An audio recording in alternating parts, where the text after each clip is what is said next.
I am Hannah. I have a twin sister, Sarah. We are 26 years old. Both of our parents are teachers. My father is a university professor, and my mother is a high school teacher. From a young age, we were raised under strict education. We have been doing many extracurricular activities since before we could remember. The activities we have experienced include piano, ballet, painting, French, and of course, cram school. We were made to attend all the typical extracurricular activities. Rather than that, I wanted to play with friends or play video games. The only activity I was interested in that my father made me do was working with computers. Since I couldn't play with friends, I wished I could do something more physically active.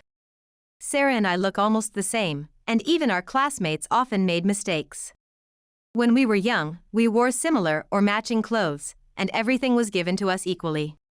However, as we became upper elementary students, the differences between Sarah and me became apparent.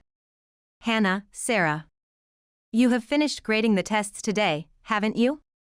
Come show them to your father. Yes. I couldn't respond like Sarah did. Sarah always had excellent grades, while I was in the failing group. It had become a standard result. When we showed our tests, as usual, Sarah was always praised. Sarah's grades are stable. Don't you want to try any other activities, Sarah? I want to take swimming classes. Swimming. Do you want to join the Maritime Self-Defense Force when you grow up, Sarah? Is that not it? Your father thinks it's inefficient to waste time and money on unnecessary things, but what do you think, Sarah? Do you still want to do it? Yeah. Okay, I'm fine as it is. That's good to hear. You will grow up to be a smart adult, Sarah. Now go back to your room. Hannah, what do you intend to do with your grades? Are you attending cram school properly? Besides that, are you doing the usual prep and review? I go to cram school without missing any sessions. But studying has been really tough recently. If someone who can't do it doesn't put in more effort than those around them, do you know what happens? They fall behind, can't keep up. Once that happens, people stop even trying. You are already starting to do that. I cried my eyes out. My father is a perfectionist. Even Sarah, the perfect one, is not just praised, I am always criticized. It was sad. Crying won't solve anything, I dislike waste. You don't have to go to any of the activities you are currently attending from tomorrow. For a while, try doing it with just your own efforts. Show me your effort, Hannah. Yes. On such days, I hated returning to the room I shared with Sarah. I knew it wasn't Sarah's fault, but I was already fed up with being encouraged or comforted by her. Why is it that even though we spend so much money on Hannah, she is still below average? It's sad for Hannah, being a twin and all. Sad? You are too soft. It's just a lack of her own effort. Be stricter. If she can't do it, you should take Hannah and leave. A child with no hope for the future is a disgrace to our family. You don't have to say that much. I'll keep an eye on Hannah's studies. I had overheard such conversations when I went to the bathroom at night. Being in this house made my breathing harder. As we entered middle school, Sarah also reduced her activities. It must have been father adjusting for the exams. And at this time, we each got a tutor. The schools we aimed for were different, so there was a difference in the tutors too. Sarah's tutor was a top graduate from a famous university, introduced by a friend of my father, who then went on to graduate school and joined a research team. My tutor was someone my mother found through an ad at a nearby station. I felt like I was just an afterthought. We were close twin sisters when we were young, but by this time, we were completely separated. We were no longer given the same things, and it was not equal. I didn't even want to have the same life as Sarah anymore. Hello, miss. I'm a bit late. Sorry, Hannah. It's good that mom and dad aren't home yet. It's troublesome when they find out. I'll be careful not to cause trouble for you, Hannah. The teacher's name was Ms. Johnson. She was cute and kind, and very good at teaching. The days she came were the only days I looked forward to coming home. Ms. Johnson taught me not just school subjects but many other things. Although she was the youngest adult near me, she was the only person I respected. Since I started being taught by Ms. Johnson, my grades gradually improved. I didn't want Ms. Johnson to be fired as my tutor, so I worked desperately. Thanks to my efforts, I was able to continue lessons with Ms. Johnson for 6 years. My parents also said they thought Ms. Johnson was a good match and asked her to stay until I graduated high school. My parents compared not only us but also the tutors. I really felt sorry for Ms. Johnson, but my parents treated Sarah's tutor and Ms. Johnson completely differently. Sarah. It's starting to rain, so I'll call a taxi. Please wait a little for the teacher to leave. While waiting, come to the living room for some coffee. On the days Sarah had lessons, they would sometimes order the finest food or go to a restaurant if my father was there. It was clear how differently they treated my team with Ms. Johnson. Hannah, Mom will be home late today. Why don't you study at a diner nearby with Ms. Johnson and eat together? Okay. I'll contact the teacher and arrange to meet outside. If it rained, they would only lend an umbrella. They wouldn't call a taxi. My parents made it clear they treated their own child and others differently. And more than anything, I was happy to be able to have a meal and share our stories with Ms. Johnson. Actually, we were secretly discussing plans for the future. One day, Ms. Johnson asked me what I wanted to do in the future. This conversation led us to think about paths that could surely lead to success. If you decide what you want to do in the future and how you want to be, Hannah, I will support you with all my strength. So, let's decide the path you want to master by the time you graduate from high school. But, I'm not good at studying, and there isn't really anything I excel at. It would be frustrating to continue like this, wouldn't it? Let's do something that will surprise your parents and prove them wrong. If we join forces, we can surely accomplish something. When you say that, it makes me feel like I can do it. But I really have no idea what I should do. Let's think about it together slowly. Rushing a decision won't lead to anything good. Yes. It's been 3 years since I met Miss Johnson, and we occasionally had such discussions. Living with that family every day, I often felt like my sense of normalcy was distorted, and sadly, Sarah had completely become one of them. Even though she was smart and good at studying, to me, it seemed pitiful. It happened right after we started our 3rd year of high school. On a day when Ms. Johnson wasn't tutoring, she said she wanted to meet after school. I headed to the cafe where Ms. Johnson was waiting, as promised. Ms. Johnson. Sorry to keep you waiting.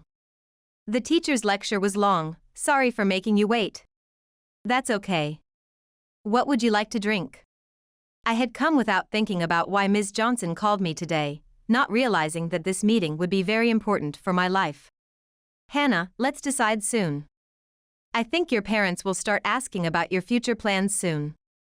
So I called you today intending to decide on our future. Was that the plan? Let's start a business together. You were seriously considering that? But starting a business? That would change your life too because of me, right? I don't want that. What are you saying, Hannah? I definitely plan to make our lives better than they are now. Both of us can surely succeed. Thank you, Ms. Johnson. But, what should we do? I've been observing you for 5 years, Hannah. There's one thing you're unbeatable at, right? You're exceptionally good at everything related to computers. Since you were little, you've been as familiar with the keyboard as you were with the piano, you've taken many certifications, and your programming is perfect. Well, I am confident I'm above average with computers. That's it. I've been thinking, and if we were to do something, this is it. Really? I haven't mentioned this, but my mother is part of a prominent team at the Ministry of Education, Culture, Sports, Science, and Technology. She's quite a figure. Our family is very different from yours in thinking. My father, my siblings, and I all live the way we like. Of course, we take care of our family and respect each other's presence. I've never heard such a thing. After graduating from university, I've been studying while helping my mother at the Ministry of Education, Culture, Sports, Science and Technology for a little over a year as a part-time job. Let's use your incredible computer skills and my connection with my mother to do something big. What exactly would that be? First, I want to hear your thoughts on your future. Are you considering going to university? I was really stunned by Ms. Johnson's question and couldn't answer. Because considering the social expectations my parents had, I couldn't say I didn't want to go to university. And even if I did go, I didn't have the ability to attend a prestigious university and make my parents proud like Sarah. So, I was at a loss for words. When I was about your age, Hannah, I had no clue what I wanted to do. I couldn't decide on anything about my future and just went to university for 4 years without much thought. During that time, meeting you, Hannah, and seeing your family, I became clear about what I wanted. Really? I think your parents are indeed incredible. As your tutor, I've seen how constricted and stifling your life has been. That's why I want to change both your life and mine together. I'm so glad you think that way. Let's prove your parents wrong. Yes. The first hurdle is to tell the two who think it's natural to go to college that I won't be going. I can't even imagine how it will turn out. I'm planning to start a business, so I consider the time after graduation as a preparation period. Tell them that. It's important to clearly communicate your intentions. Without that, you can't succeed even in business. Understood. I'll think carefully about what I want to communicate and work hard to get their approval. After this, we ran through many simulations and discussed how we would conduct our work. From that day on, my life seemed to have changed, and I began to enjoy my days. I had lived feeling out of place for so long, but now I felt a glimpse of light at the end of the tunnel. More importantly, I was thrilled that Ms. Johnson, whom I respected, needed me and was excited about what we were about to start. Then suddenly, that day came. Hannah, Sarah. Dad is calling us to talk about our future plans. Okay. I'll be right there. I remembered sitting next to Sarah with our test results. Sarah would probably talk about her perfect plans. What about me? What would they say? Although I was anxious, Ms. Johnson had taught me to hold my intentions firm and headed to my father. Which universities do each of you want to go to? First, let's hear what you two want to do and what paths you plan to take after graduating from university. You must have some idea by now, so let's hear it. I am. Let's start with you, Hannah. You're not a child anymore. Understand and embrace common sense. Yes. Then I'll start. Well, I'm not planning on going to university. What? What do you mean by that? Sarah, be quiet. So, Hannah, if you're not going to university, what will you do? I plan to start a business eventually. I don't have the funds to do it right away, but preparations are underway. So, I won't be going to university. Understood. If you're not going to university, then let's end the tutoring. I still have things I'd like to learn from Ms. Johnson. Please allow me to continue until I graduate. You've become quite capable of communicating your thoughts. Do whatever you want, even if it's starting a business. But you're choosing a path completely opposite to what we want. We won't help you, and make sure you never cause trouble for your family. Understand, and become independent as soon as you graduate. Understood.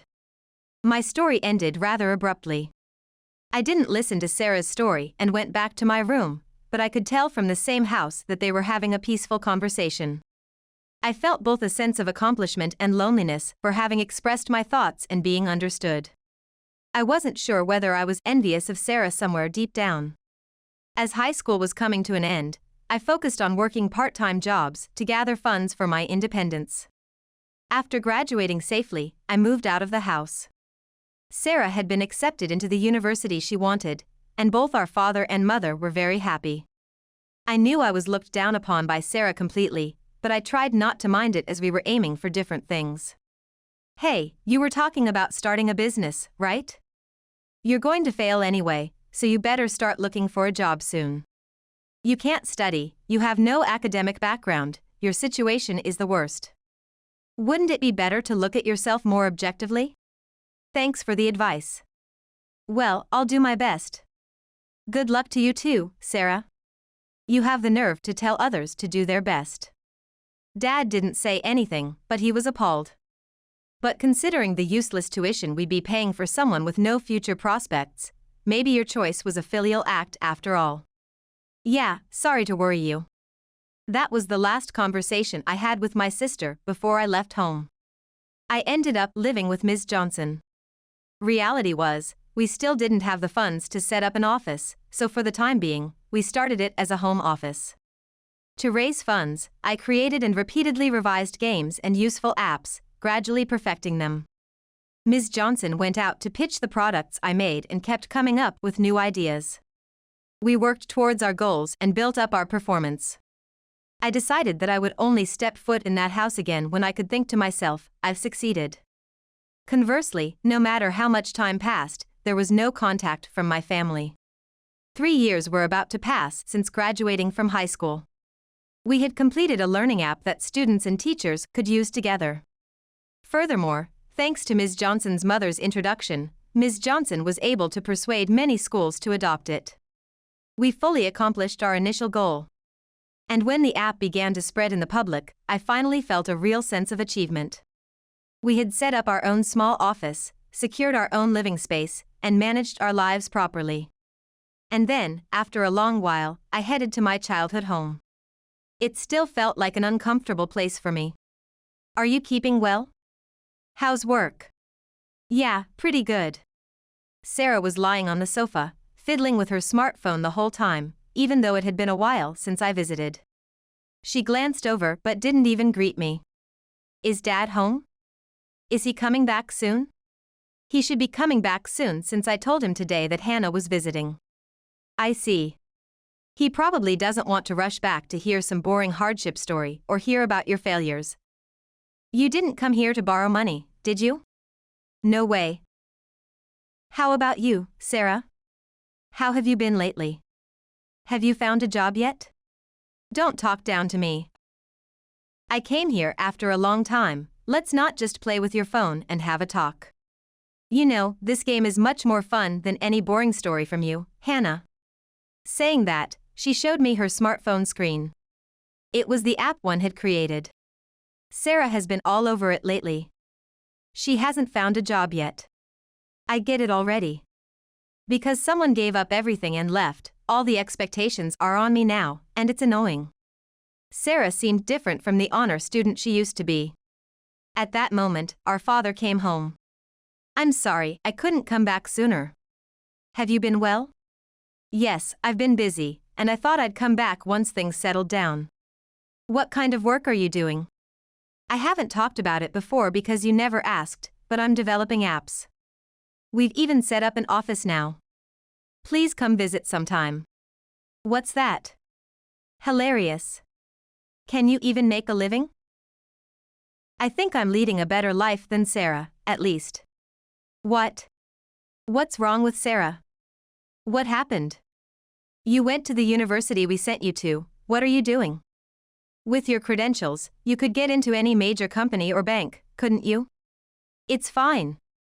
But Sarah can't help being told off. Why don't you just go home already? The game Sarah is so engrossed in, I made it. I'm happy to see her enjoying it. What? Also, the app one created is being used at Mom's school. It's been helping with communication with the students, and I even got a thank you message from the principal. That app was made by you, Hannah? That's amazing. It's highly rated by the students. Didn't you tell Dad? I heard it was developed by someone young. I never imagined it was my own daughter. The scheduling app that Dad always uses was also made by me.